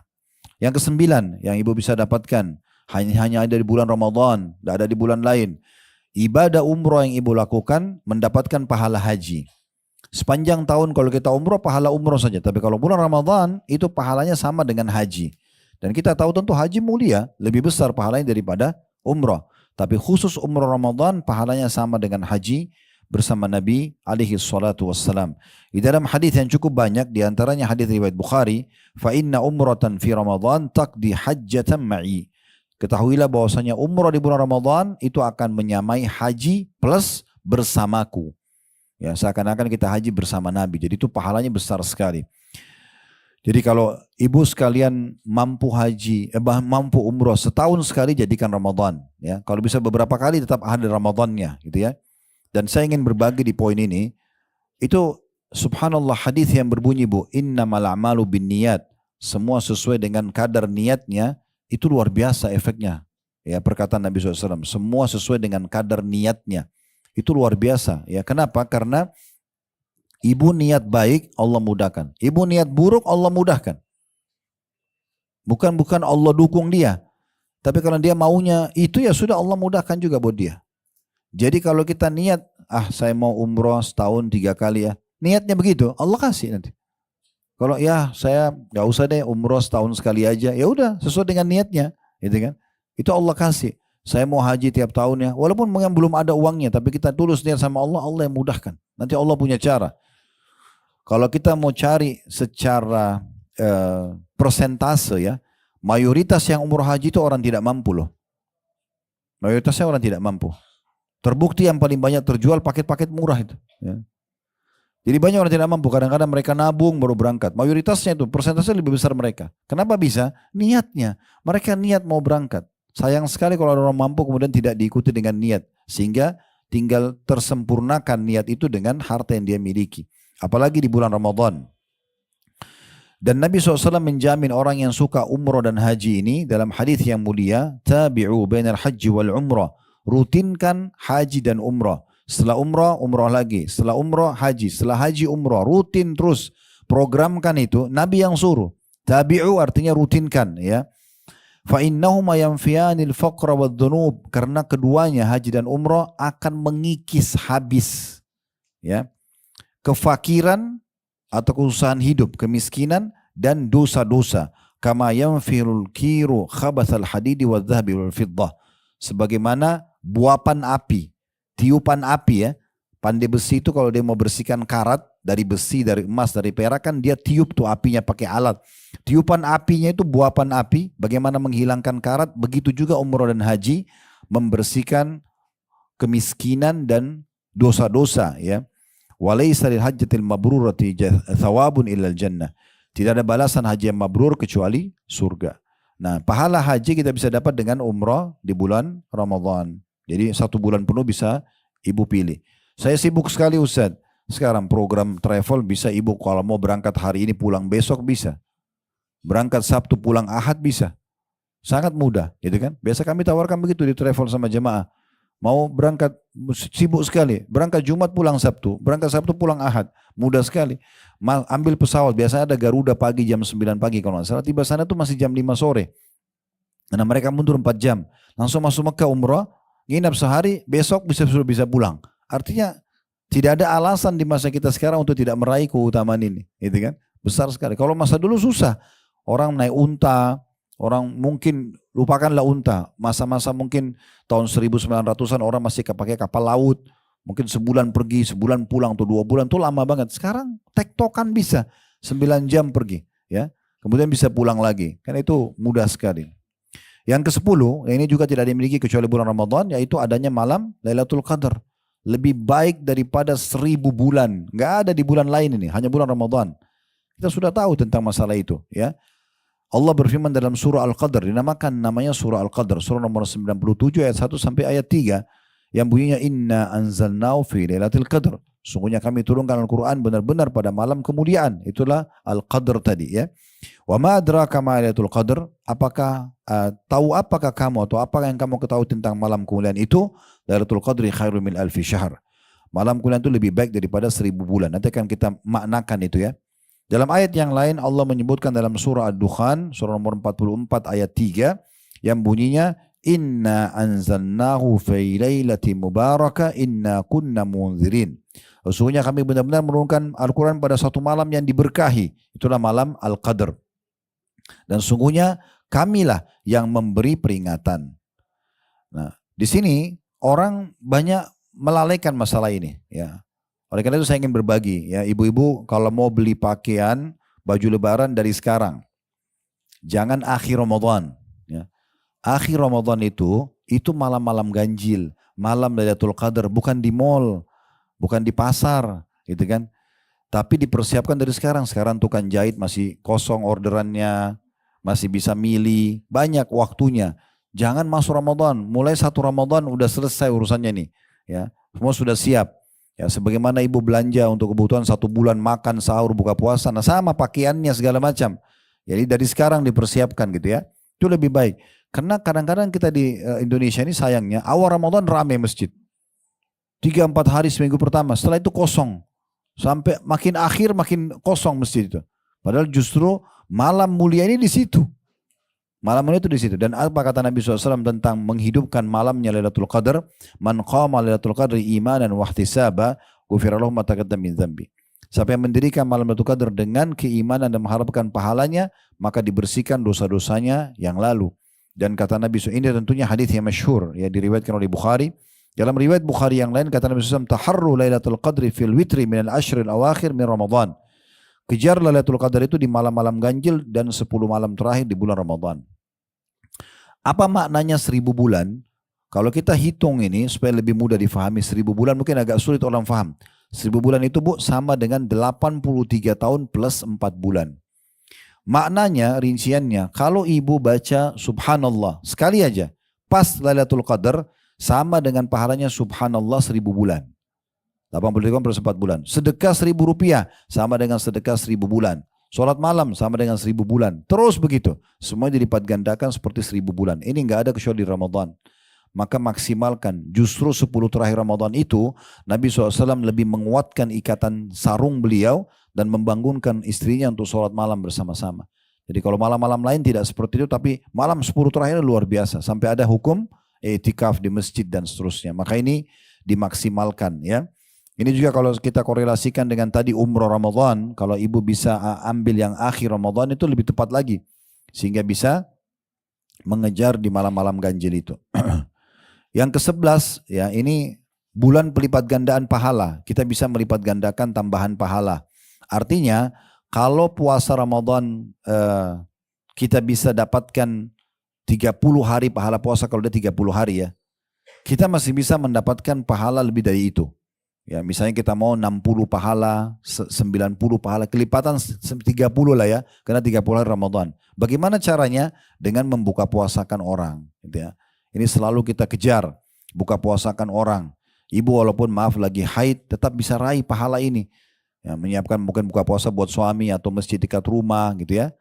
Biasanya itu saya tahunya di Indonesia itu ada bagus juga program ya, sebagian Pak RT atau Bu RT biasanya buat program masjid atau marbu masjid gilirkan buka puasa dari rumah-rumah ya.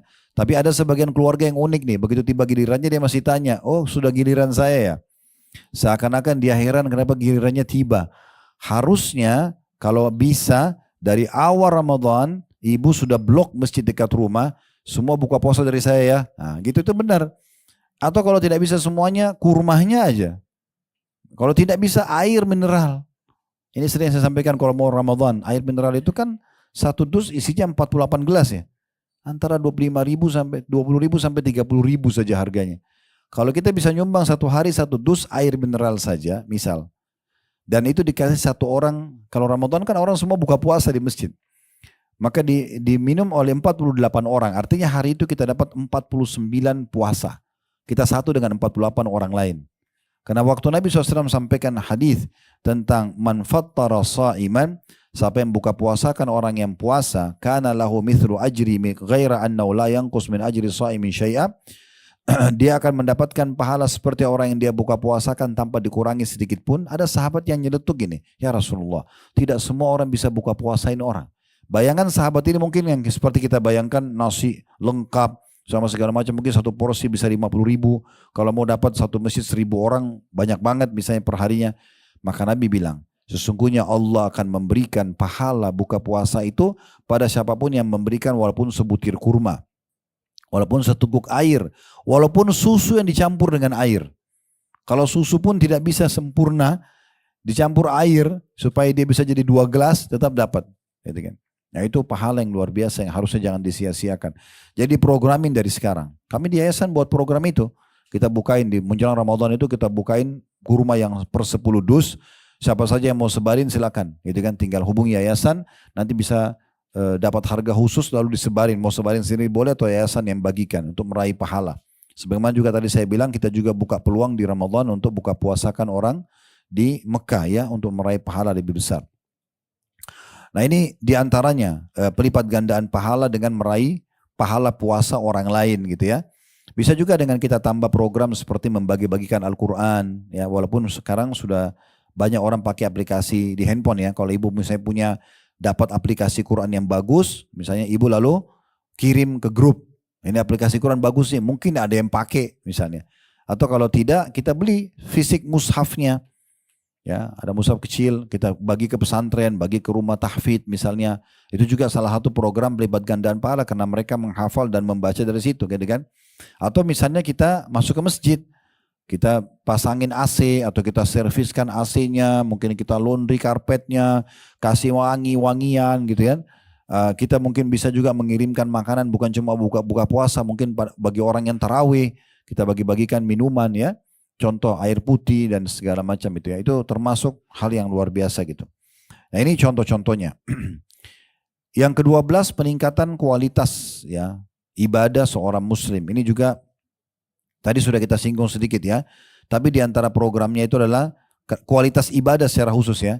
Karena kita mau nggak mau harus puasa di saat itu. Berarti kualitas ibadah puasa kita meningkat secara otomatis. Kalau Senin Kamis kan masih pilihan, ayam ulima Senin. Tapi kalau Ramadan nggak bisa. Ibu kalau nggak ada udzur haram dosa kalau tinggalin puasa Ramadan. Termasuk dosa besar gitu ya. Kalau sengaja tanpa udzur. Punya udzur pun misalnya sakit, haid, ya, itu tetap dibayar di hari lain. Karena wajibnya puasa Ramadan itu. Nah ini berarti ada peningkatan kualitas ibadah dari sisi puasa. Begitu juga dengan sholat. Ya. Karena ada motivasi untuk menjaga sholat di bulan Ramadan. Di luar Ramadan juga iya. Tapi Ramadan orang umumnya menjaga sholatnya. Terutama masuk dalamnya bukan lagi sholat wajib, sholat sunnah pun seperti sholat tarawih, ya itu. Karena kata Nabi SAW, man qama ramadhana imanan wahtisaba, ufira ma taqaddama min dzambi. Siapa yang mendirikan malam Ramadan dengan sholat, maka diampuni dosa, karena keimanan dan mengharapkan pahalanya diampuni dosa-dosanya yang lalu, kan gitu. Nah tarawih ini ibu-ibu sekalian sama ya, tarawih, qiyam Ramadan, qiyamul lail, tahajud sama. Sama semua. Cuma kalau Ramadan namanya tarawih. Tarawih artinya santai. Kenapa? Karena khusus Ramadan dimudahkan oleh Allah SWT sholat malam tidak harus di tengah malam. Habis sholat ba'diyah isya sudah bisa kita sholat tarawih. Dan ini minimal kalau orang yang tidak sholat selama setahun ya 11 bulan sholat tahajud. Maka minimal dalam buku amalannya nanti ada tercatat tarawih. Gitu kan? Karena semua orang kerjakan dan mudah. Dia tidak mengantuk, habis ba'diyah isya masih mudah orang kerjakan. Oleh karena itu ini perlu untuk dijaga ya, untuk dijaga.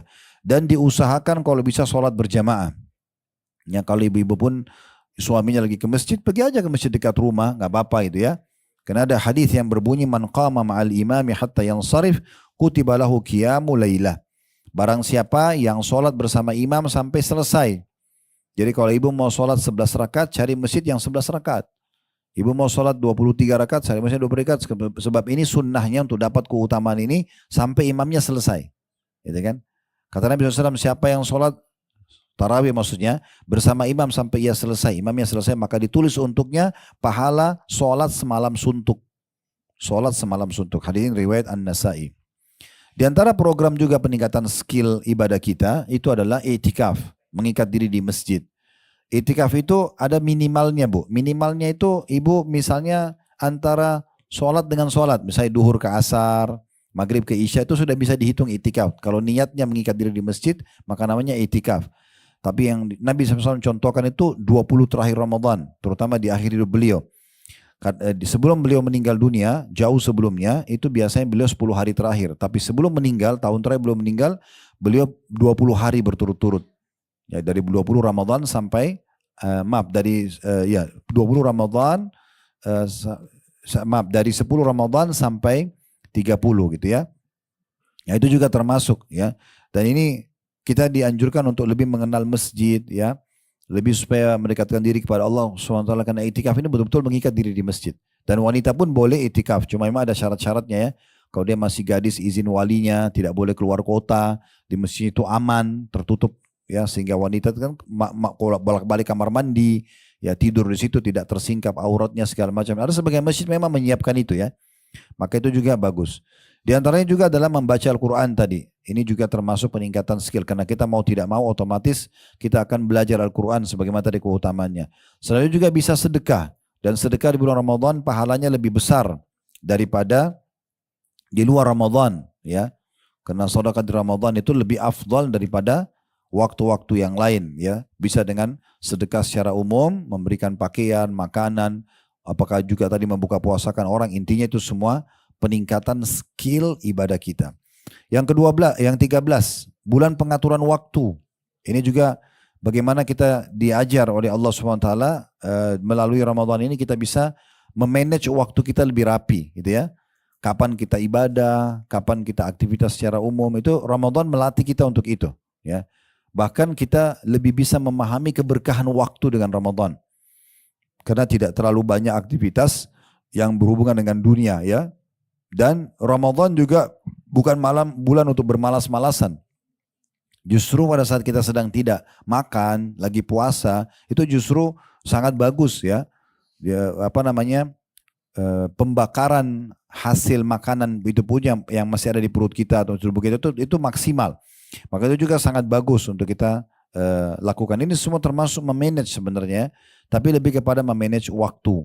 Jadi kita tidur kapan, kita ibadah kapan, semua termanage dengan rapi. Kemudian yang ke-14, bulan peredam syahwat. Karena di bulan Ramadan juga ini otomatis kita dilatih untuk terbiasa meredam syahwat kita. Suami istri aja nggak boleh berhubungan biologis kalau di tengah hari Ramadan. Apalagi yang bukan suami istri gitu kan.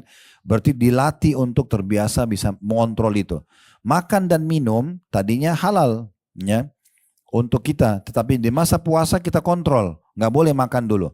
Ini kan berarti ada satu pendidikan yang Allah SWT berikan kepada kita untuk bisa meredam syahwat tersebut ya. Dan juga Nabi SAW mengatakan dalam hadis riwayat Bukhari, "Idza asbaha ahadukum yawman sha'ima fala yarfuth wala yajhal."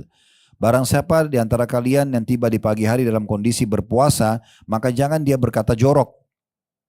Tidak boleh bertutur kata yang tidak baik. Itu juga pelatihan yang luar biasa. Dan tidak boleh dia bersikap bodoh. Ya. Maksudnya pelanggaran di sini ya. Fa in imru'un syatama wa qatal falyakul inni shaim inni shaim. Kalau ada seseorang yang mengajaknya bertengkar, maka dia tinggal mengatakan aku sedang puasa, aku sedang puasa. Ini berarti memang ada ya peredam syahwat dan hal-hal yang bisa membawa pada pelanggaran. Emosi pun kita disuruh untuk mengontrol. Dan ini adalah keutamaan yang ke-15. Bulan peredam emosi. Biasanya emosi itu ya sikap-sikap dan karakter terbentuk juga dari makanan Bapak Ibu sekalian ya. Jadi kalau orang misalnya ibu 2 hari puasa misalnya atau 3 hari puasa, bedakan karakter kita dan bawaan kita dengan kalau tadi sebelumnya kita nggak puasa, kita makan terus. Itu ada pengaruhnya ya. Jadi kadang-kadang kalau ibu misalnya 2 hari puasa atau ayam lebih 3 hari puasa, terus tiba-tiba merasa kok saya lebih tenang ya, saya tidak lebih emosional. Itu memang kena pengaruh makanan yang tidak banyak masuk. Itu pengaruhnya besar sekali. Sementara memang banyak penyebab penyakit-penyakit berat seperti stroke, ya, darah tinggi, itu kan emosi. Makanya waktu seorang datang kepada Nabi SAW mengatakan, ya Rasulullah wasiatkan saya, maksudnya supaya saya bisa bahagia, tentram hidup, gak punya masalah sama orang, la taghdab, jangan kau emosional. Apalagi ya Rasulullah, la taghdab, sampai 3 kali. Apalagi ya Rasulullah, la taghdab, jangan kau emosi. Nah dalam hadis lain, la taghdab walakal jannah, jangan kau emosi maka bagimu surga. Yang ke-16, bulan kepedulian. Bagaimana kita dilatih bulan Ramadan peduli dengan orang. Karena dengan Ramadan kita jadi tahu kalau yang selama ini kita kaya selalu melimpah-limpah makanan dan minuman. Ramadan karena kita harus puasa sebulan kita terlatih untuk merasakan bagaimana susahnya orang kalau lapar dan haus. Sebenarnya itu memunculkan kepedulian, ya. Oleh karena itu kalau di akhir Ramadan kita disuruh zakat fitrah sebelum sholat Id, itu tujuannya. Kata Nabi SAW dalam hadis ya yang diriwayatkan oleh Abu Daud, Ibnu Abbas berkata, "Farada Rasulullah SAW zakat al-fitr." Rasulullah SAW mewajibkan zakat fitrah, tuhratun lis-shaimi minal lagwi wal rafathi wa tu'matan lil masakin. Ya, untuk mensucikan orang yang puasa tadi dari perkara sia-sia, mungkin selama puasa ada hal yang salah dia lakukan atau perbuatan keji, dan sekaligus untuk memberi makan kepada orang-orang miskin. Man addaha qabla salati fahiya zakatum makbulah. Siapa yang mengeluarkan sebelum salat Idul Fitri, maka dia zakat yang diterima. Wa man addaha ba'da salati fahiya shadaqatun minas shadaqat. Siapa yang mengeluarkan zakat niat zakat fitrahnya itu setelah sholat Id, maka itu terhitung sedekah secara umum. Jadi ibu harus memberikan zakat fitrahnya jauh sebelum sholat Id, ya. Biasanya biaya sosial banyak terima, ya. Akhir Ramadan sudah ibu keluarkan. Nah itu cara hitungnya zakat fitrah semua kena, termasuk janin kalau sudah 4 bulan di perut, ya, sudah bernyawa itu juga ada zakat fitrahnya, ya. Orang sudah meninggal baru tidak ada, dan yang bertanggung jawab adalah kepala rumah tangga. Misalnya dia seorang laki-laki punya istri, punya 3 orang anak, lalu masih ada bayi juga di perut istrinya, sudah 4 bulan, maka dia mengeluarkan zakat fitrah buat dia, istri, dan berarti 4 anaknya, 3 anak tadi sama 1 janinnya. Dan itu dihitung kurang lebih 2,5 kilo. 2,5 kilo beras atau makanan pokok. Dan ini dikeluarkan dalam bentuk makanan pokok, ya. Yang ke-17 bulan pengaturan pola makan dan kesehatan. Mungkin kita bisa tutup dengan ini, ya. Jadi ini juga mengatur pola. Jadi kita sudah bisa mengatur pola yang baik, ya. Terutama mengatur makanan. Contoh misalnya hadis Nabi SAW yang berbunyi diriwayatkan oleh Abu Daud. Maaf, diriwayatkan oleh Imam Bukhari dan Muslim ini. La tazalu ummati bi khairin ma'ajjalul iftar wa akharus sahur.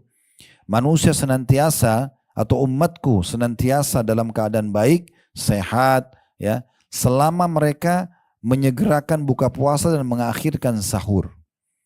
Jadi termasuk pengaturan pola hidup yang sehat. Jadi ibu kalau azan maghrib jangan tunda lagi. Tetap langsung buka puasa, menyegerakan buka puasa. Dan sunnah Nabi SAW buka puasa dengan kurma dulu. Disebutkan dalam riwayat yang sahih Nabi SAW berbuka puasa dengan rutab, kurma basah.